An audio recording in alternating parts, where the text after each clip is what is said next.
What's up, guys? Welcome back to the channel. Nemo Propaganda here, and today I got a little topical video for you. Top 5 subwoofers under $1,000. Of course, as always, there's more than 5 subwoofers on the list. Anytime I make a list video, there's always more than I say. You know what I mean? You got to promise good, deliver great. The reason I say top 5 is because quite a few brands made the list multiple times. And I figured, you know what, we're going to count that as just one. So I'll try to do this with some velocity, but I'll still try to give you some detail on why I chose these subwoofers and why I think they're top contenders under $1,000. Real quick, let's play a game because I don't usually show this much stuff in the frame. I got a new phone. That's what I film with. Some of you guys might not know this, guys. My entire YouTube channel, I film, edit, and upload all from my iPhone. I just got the new one because I was on the 13 mini. So we were like 4 generations behind. Hopefully this is a little upgrade in quality, maybe an upgrade in sound. So look, the game we're going to play is this. As you're watching me talk, try to see how many review samples do you see? Because if you've been watching my content for a while, you know what I own and you know what I don't own. So out of everything you see here, how many review samples do you see? I'll tell you at the end of the video. Okay, let's jump into the list. The first company to make the list with their subwoofers under $1,000, RSL. No surprise, all 3 of their subwoofers made the list. Whether it was the inexpensive 10E that comes in at $299, the slightly more expensive 10S that's only $449, or their behemoth 12S that's just $799. All 3 of these subwoofers are absolute top contenders. RSL does a great job at making a vented subwoofer that has really good output for the money, yet still manages to have some good bass articulation, good note-to-note distinction, and if you just heard one with your eyes closed, I wouldn't blame you if you thought it was a sealed sub because they play fairly tight. Their leading edges have a good amount of definition to them. That's an area where a lot of vented subwoofers suffer, not RSL. They do something special with their cabinet design. Now, the differences between the 3, obviously the 10E and the 10S are going to be smaller. That 12S is going to be quite a bit larger. That 12S is for anyone who, you know, you've been to the movies and you're like, man, I wish I had like that level of bass in my living room. Get a pair of 12S's. You will recreate reference home theater bass, I promise you. The 10E is basically a stripped down version of the 10S. It ditches a few features that most people weren't using, brings the price down, passes that off to the customer.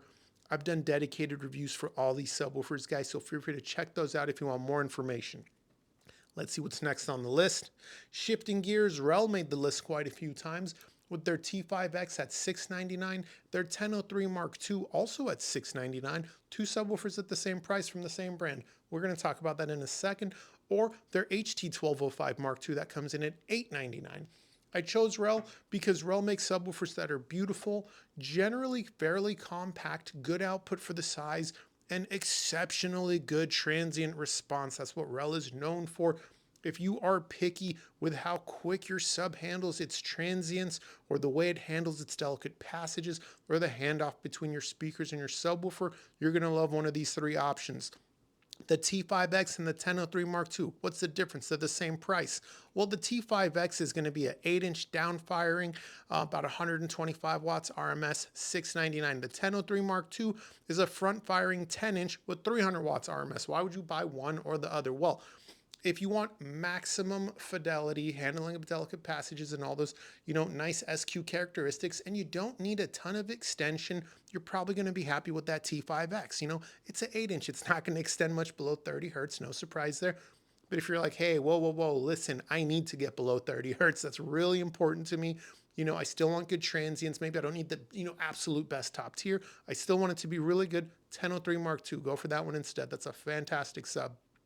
The 1205 Mark II, obviously that's for anyone who wants even more output, even more extension. All 3 of these subwoofers, fantastic top performers. They look phenomenal, and I think most people would absolutely love them. Let's see who else is on this list. So that's 3 out of the 5 so far, guys. We got 2 more brands to cover. Oh no, that's 2 out of the 5. We got 3 more to go. Next, of course, Rhythmic made the list. Guys, if you've watched any of my videos, you guys know I've covered more Rhythmic subwoofers than anyone. Hell, I may have covered more Rel subwoofers than anyone too. Last I counted, I have reviewed 11 Rel subwoofers. I don't know how many Rhythmics I've done, but more than anyone, that I know. So, Rhythmic F12 400, $889. Rhythmic L12 629, or Rhythmic LV12M at $699. All three of these well under $1,000. All three of these absolutely top performers. Rhythmic is a lot like Rel in that this is going to be for anyone that absolutely values incredibly quick transient response, handling of delicate passages and such. Now, why wouldn't you just buy the Rel or the Rhythmic? Well, the two brands are fairly different. If you look up pictures of those Rels, they're quite a bit smaller than most of the Rhythmic offerings, and they're quite a bit more beautiful. Rel is a very stylized brand. Rhythmic, on the hand, is a little bit more utilitarian looking. Very simple, very plain, no logos, generally matte finishes. They do have a few painted options available, but they're more focused on just simply just output, extension, what it costs, get the price as low as possible. They don't want anything fancy going on for aesthetics and stuff like that. Again, more utilitarian. And fun fact about Rhythmic, they will not put their name on a subwoofer unless it's flat down to 20 hertz. Pretty respectable if you ask me. Between the L12, F12 400, and LV12M, my favorite of the three is the LV12M. I think it's just an awesome piece. Now, if that's a little too big for you, of course, the L12 is considerably smaller. If you got a couple more dollars in your pocket, the F12 400 is a slight upgrade over the L12, giving you a little bit better leading edges and things like that. All three, listen, you can't go wrong. If you've seen any of my Rhythmic subwoofers, I have told you, buy whichever one is in your budget, buy whichever one is in stock. It doesn't matter. They're all fantastic and phenomenal. Who else is on the list? Okay, of course, SVS is going to be on the list. SB1000 Pro $599 or PB1000 Pro $799. That's the same subwoofer essentially, just the sealed variant and the ported variant. Who is SVS for? Well, let's say you heard a lot of what I've said so far about these other brands and you're like, hey, that's all cool and stuff, but all I'm really looking for is good, clean output. I want the sub to get loud, get low, but I'm more of like your everyday guy. I need modern features, quality of life features. I want a cell phone app. I need user definable profiles to switch between movies, music, gaming, stuff like that when I'm hanging out with the family. Maybe the wife doesn't like it when the bass is too loud. I want to set up a profile for that.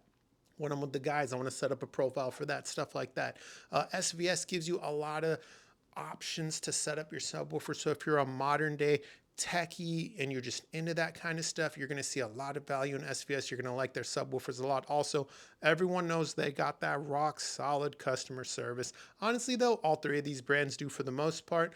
Except maybe Rhythmic. I love Rhythmic, don't get me wrong, but it's a smaller company. I think there's only maybe a handful of employees. So I have heard some people complain like, man, I emailed them. It took them a few days to get back to me, this and that. Guys, it's like that sometimes. Be patient. It's okay. Who else is on this list? The last one. This is the last one. This is a subwoofer that I think deserves more attention than it gets. I made this video in part because I simply wanted to talk about this subwoofer again. The XTZ 1017 Edge. This was a subwoofer that was originally sent to me by the Canadian distributor for XTZ. Special shout out to him. And this subwoofer impressed the hell out of me, man. It's a compact vented 10. Now, I just told you about a bunch of other subwoofers. Well, what's the value in XTZ? Who wants that? Well, let's say you heard me talk about that RSL 10S and you're like, that's cool. You heard me talk about the LV12M. You're like, that's cool. But that Rhythmic LV12M, maybe that's a little bit too big. The RSL 10S is really perfect for you, but you're like, it's a little too utilitarian for me. I need something a little bit more beautiful. This is going in my living room. My aesthetic taste is a little bit higher, and I'm willing to spend a little bit more money for something that's quite a bit more beautiful. I want a nice painted finish. I want some more options as far as setup goes. I still need it to be small, and I need it to have as much output as possible for its physical dimensions. That's the XTZ 1017 Edge.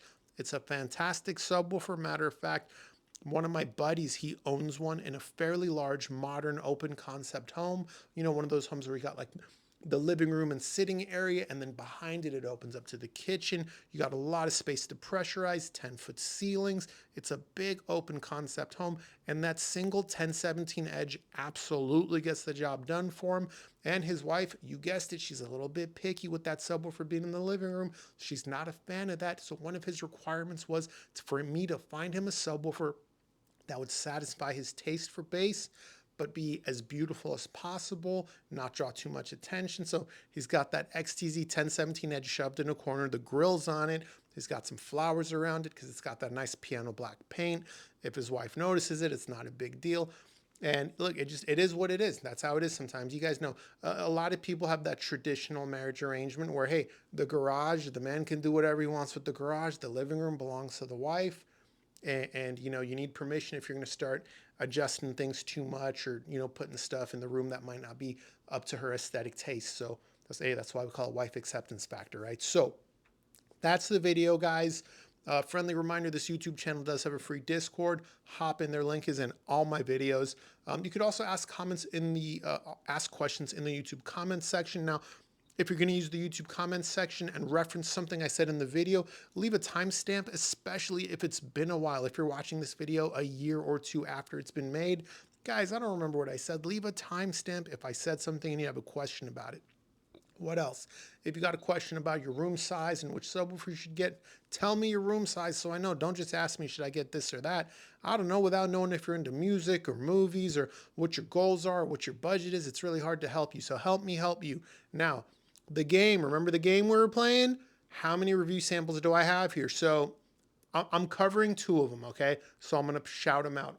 Cabase Murano bookshelf speakers. Those are review samples currently on sale, 50% off, by the way. Incredible deal. The Galleon EL34 tube amplifier is a review sample. The Brunoco Terra down there is a review sample.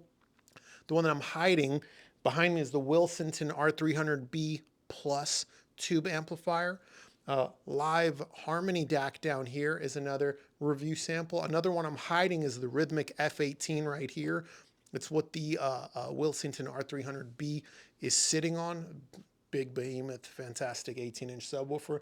And then down there, it's hard to see the subwoofers. I know they're not really in frame. Rel Carbon Special. I think that rounds out all the review samples that are in the frame. So if you saw all of them, especially the two I'm hiding, my hat is super off to you. Good job. If you caught most of them except the two that I'm hiding because of where I'm sitting, still very good job. I appreciate you. And if you've watched the whole video all the way through, again, special thank you, guys. That's what helps the channel the most. I should have probably said that in the beginning. Oh, well. Look, I'm rambling. If you got any questions, holler. Until next time, take care.